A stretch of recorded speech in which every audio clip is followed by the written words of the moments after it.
এবার পোষ্য বিড়ালকে বেশি সময় দেয় এক যুবতী স্ত্রী তার স্বামীর বিরুদ্ধে করলেন মামলা। কোথায় ঘটলো এমন ঘটনা আর কেনই বা ঘটলো, বিস্তারিত থাকছে রেস্ট্রি পর্যায়ে।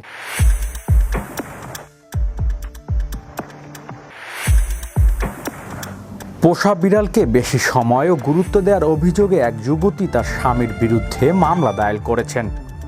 এই ঘটনাকে কেন্দ্র করে সামাজিক মাধ্যমে চলছে জোরালো আলোচনা। 2024 সালে ডিসেম্বরে কর্ণাটক হাইকোর্টে মামলার শুনানি হয়।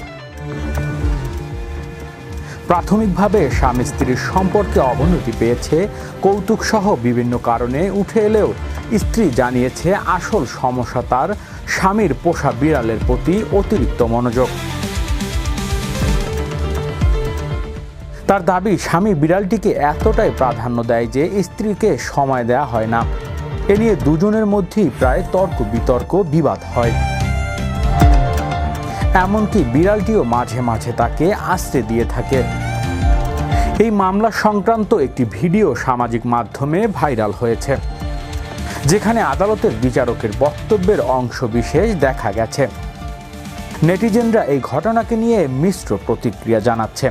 কেউ কেউ বলছেন এটি আদালতের সময় অপচয়, আবার কেউ কেউ স্বামীর পক্ষে দাঁড়িয়ে বলছেন পোষ্য প্রাণীর প্রতি স্নেহ স্বাভাবিক। এই মামলা পোষ্য প্রাণীকে ঘিরে পারিবারিক সম্পর্কের জটিলতা ফুটিয়ে তুলেছে, যা সম্প্রতি সময়ে আলোচনার জন্ম দিয়েছে। এখন আদালতের রায় নির্ধারণ করবে এই বিরোধের কি সমাধান হয়। হৃদয় আশিস, বিনোদন ডেস্ক, বিশ্ব বাংলা 24 নিউজ।